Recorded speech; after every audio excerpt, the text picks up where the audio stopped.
Bismillahirrahmanirrahim. Sajak. Assalamualaikum warahmatullahi taala wabarakatuh. Waalaikumsalam.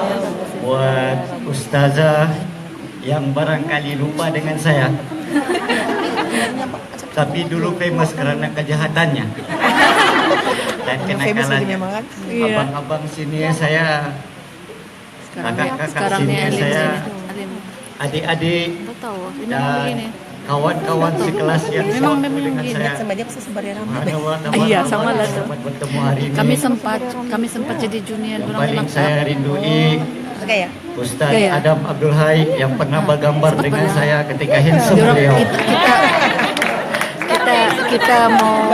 Kita masuk dorang LM las. Saya demi Allah Sama Syashim bukanlah dorang seorang Syashim. penulis yang baik, tapi saya diajar oleh seorang guru yang baik, Cikgu Ismail. yaitu Cikgu Ahmad bin Ismail, Iya, Cikgu atau Abi. kita kenal sebagai Cikgu Abi. Dia sastra kan. Dan apa yang saya coretkan di dalam grup itu bukanlah sajak atau puisi, tetapi Luahan hati. satu catatan polos bagaimana perjalanan seorang murid yang tidak punya apa-apa sampailah ke hari ini, yang saya namakan catatan polos suatu perjalanan Ya, aku membaca jauh sedih ya. Riz. sebelum 19 Mac 2017.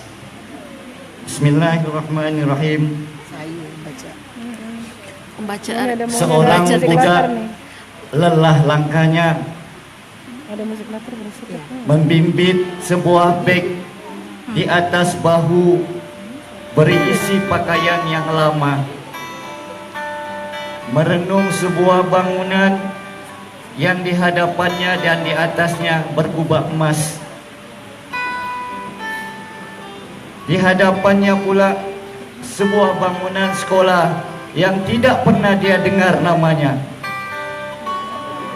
Ketika itu berderulah darahnya menemui seorang lelaki tua yang bersongkok, menepuk bahunya dengan penuh kasih sayang, dengan bahasa yang tidak pernah didengarinya, ahlan wa sahlan. Kemudian melihat seorang wanita seperti ibunya yang tua, dengan senyuman yang berbahasa berbunga-bunga.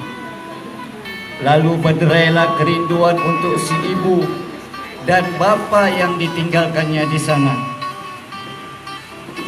Kemudian langkah perlahan yang lelah itu menuju ke suatu tempat.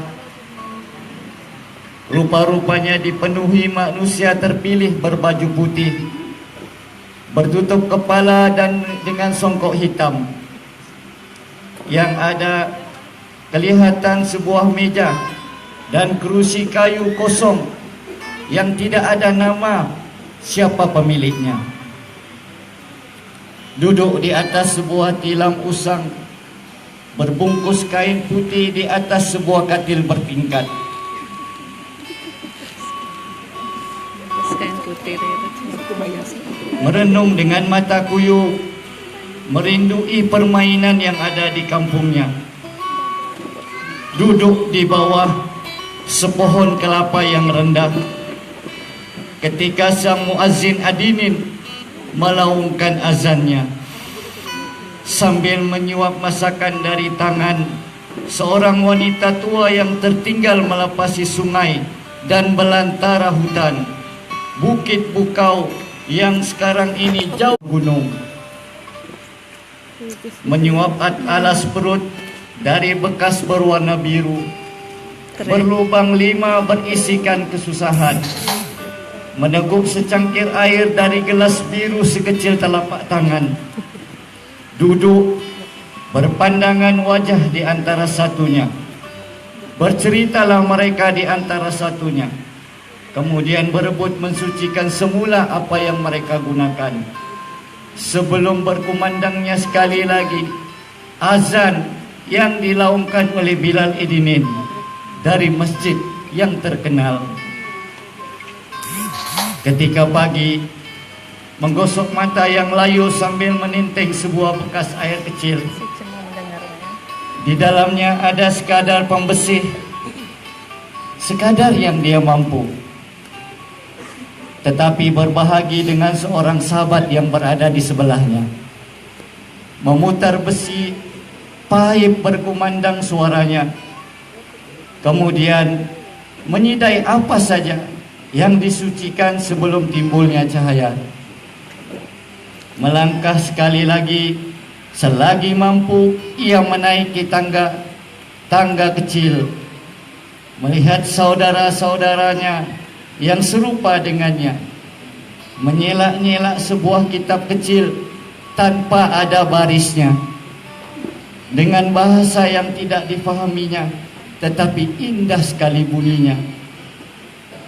Mengenal dan menyuci apa saja yang ada pada zahir dan batinnya.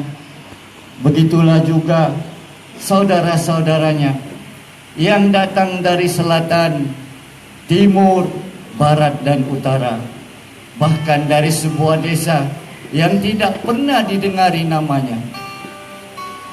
Sebentar tadi datang seorang lelaki, bergilir pula dengan seorang wanita, bagaikan seorang yang kaya hartanya, namun dermawan kepada semua yang ada di hadapannya.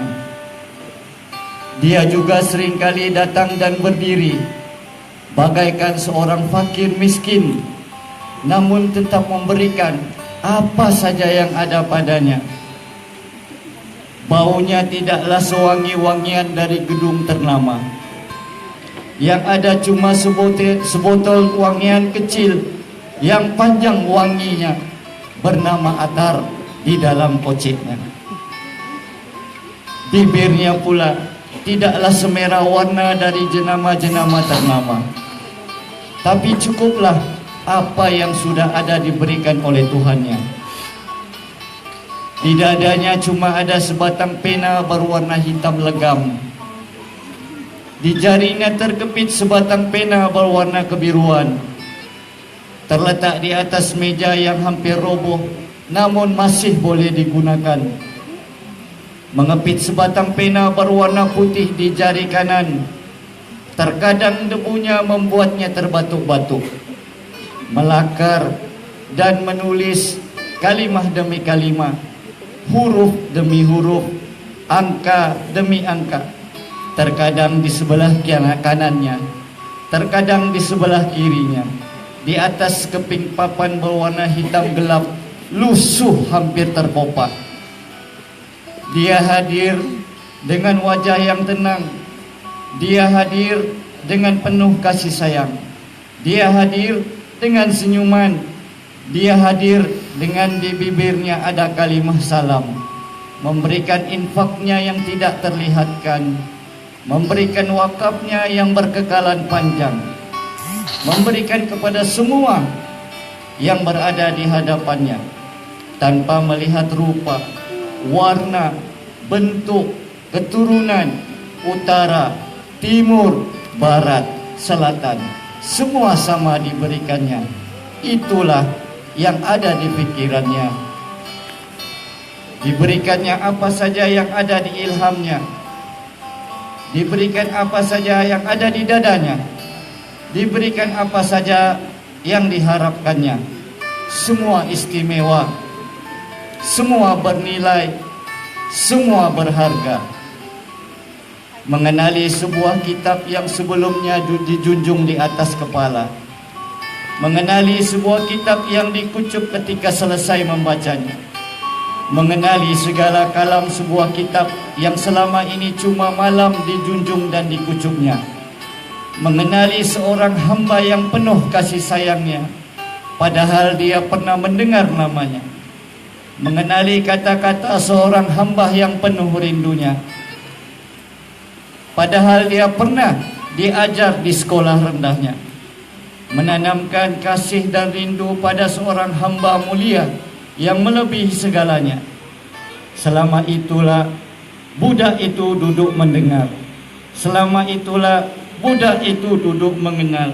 Selama itu jugalah bersilih ganti seorang manusia hebat berdiri di hadapannya. Terkadang kedengaran suara nyaring, rupanya dia sedang marah. Rupa-rupanya dia kecewa. Rupa-rupanya dia hibah. Biarpun bukan berbin dan berbintikan atas namanya. Matanya bergenang, hatinya tercalar, hatinya terceroboh karena kasih sayang, karena bimbang pada semua yang ada di hadapannya. Kemarin seorang anak muda yang pernah nakal, seorang anak gadis yang genit, pernah berdiri di mana Nabi Musa berdakwah, pernah duduk di mana Nabi Isa alaihissalam berkelana, pernah berhadapan bertahun lamanya di mana Nabi Ibrahim membina bangunan indah, pernah bertemu setiap waktu di mana Nabi Muhammad sallallahu alaihi wasallam berhijrah. Paling tidak pun berada di negara lahirnya sendiri, mentelaah kitab, mengisi segala ruang kosong yang masih ada di dalam diri. Kini seorang ulama yang memberikan fatwa, seorang imam yang berdiri di hadapan mihrabnya, seorang yang berhormat, yang dihormati, berucap dengan penuh hikmah di hadapan rakyatnya, seorang da'i memberi tausiah dan tazkirah ketika ceramahnya, seorang doktor dengan kalam syifa untuk pesakitnya, seorang jurutera dengan ilmu hisab dan zikirnya, seorang usahawan dengan muamalahnya, seorang hakim dengan fiqh dan keadilannya, seorang pelayar yang menunjukkan arah kiblatnya, seorang ustaz dan ustazah dengan Al-Quran dan hadisnya, malah seorang cikgu biasa yang menasihati muridnya, seorang bapa menjadi imam yang mentarbiah ahli keluarganya, seorang istri yang menjadi makmum yang taat dan membantu imamnya. Rupa-rupanya mereka pernah duduk di atas bangku kayu yang sama, pernah berbaring di atas katil yang sama, pernah memutarkan paip besi yang sama, pernah berpakaian dengan warna yang sama, pernah memakai cangkir yang sama, pernah kebingungan dengan bahasa yang sama, pernah membelek, membaca, menghafaz kitab yang sama. Waktu ini giliran seorang YB, giliran seorang da'i, giliran seorang tabib, giliran seorang muallim, giliran seorang da'i, hakim, doktor, ustadz, ustazah, dan cikgu. Giliran seorang yang menjadi apa saja mereka menjadi pada hari ini, yang pernah menikmati kasihnya, yang menikmati sayangnya, pernah merasai segala apa yang pernah diberikannya, merindui semua saat bersama mereka, mengimpikan mengutip semula apa yang tertinggal dan terlepas, mengimpikan berada semula di hadapan mereka semua. Dan giliran itu jugalah menebus semula kasih mereka, menebus semula apa yang diberikan oleh mereka, menebus semula harapan mereka, menebus semua apa yang ada di dalam dada mereka, menebus semua tadahan tangan mereka kepada Rabbul Alamin. Itulah hutang-hutang kita yang tidak akan terlangsangkan sampai bila pun. Kerana itulah wakaf mereka yang kita ceritakan kepada suami, istri, malah kepada anak-anak kita. Siapa di antara kita yang tidak pernah memanjat pagar? Siapa di antara kita yang tidak pernah melawan mereka? Siapa di antara mereka kita yang tidak pernah merokok? Terima kasih kepada guru-guru dan kawan-kawanku Maafkan kami kerana memanjat pagar. Maafkan kami kerana merokok secara sembunyi. Maafkan kami atas segala-galanya. Ampunkanlah kami, Ustazah Aisyah. Kami tidak pernah membencimu. Kami tidak pernah membenci kamu semua. Kami berhutang kepadamu. Wabillahi taufiq wal hidayah. Assalamualaikum warahmatullahi taala wabarakatuh. Terharu pula. Ujung-ujung itu sepi.